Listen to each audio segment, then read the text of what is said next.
Next, we have the musical rhythmic intelligence. This is a relatively newly described intelligence, but it has to do with rhythm and music and hearing. Those who have a real high level of musical rhythmic intelligence just display a greater sensitivity to sounds, rhythms, tones, and music. They normally have pretty good pitch and even have absolute pitch in some cases and are able to sing, play musical instruments, and compose music.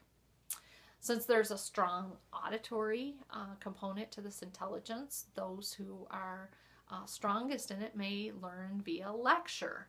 So some kids with this intelligence really do best if you speak their lessons to them rather than relying on them to read it themselves.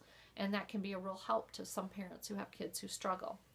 Language skills are typically high developed in those whose base intelligence is musical. So again, they may be good with English grammar and with learning other languages. And sometimes they will use songs or rhythms to learn or memorize information. This is a great way to help some of these students overcome some of the challenges they may face if they're asked to read too much with their curriculum. They may go on to become instrumentalists, singers, conductors, disc jockeys, which may sound appealing to some, orators or writers and composers.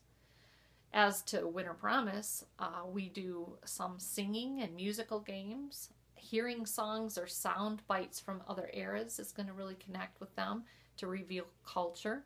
Listening to books read aloud is an awesome way to really reel in this type of learner.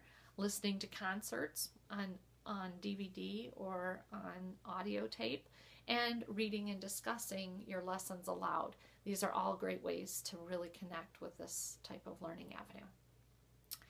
Next, we have the interpersonal learning style. Now, interpersonal is interaction between others and with others. In theory, people who have a high interpersonal intelligence tend to be extroverts, characterized by their sensitivity to others' moods and feelings, temperaments and motivations, and their ability to cooperate in order to work as part of a group. They communicate pretty effectively and empathize easily with other people, and they may be leaders or followers, but they're generally really in step with what's going on in the people round about them. They do learn best by working with others and by participating in discussion and debate. Winter Promise is fantastic for these types of learners because so many things can be done as part of a family, and it just kind of defaults to this learning style. Students with these abilities might be headed to work as salespeople or politicians, managers, teachers, maybe even a social worker.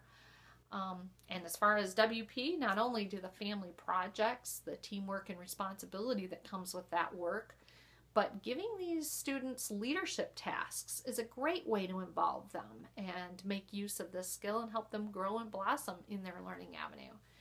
Trying people-oriented activities or ministry opportunities, the group discussion, talking about the feelings or motivations of characters they've read about, that connection with that people aspect is a way to elicit from them and use narration to really reach inside of them in the way that really is what they're picking up on and tuning into.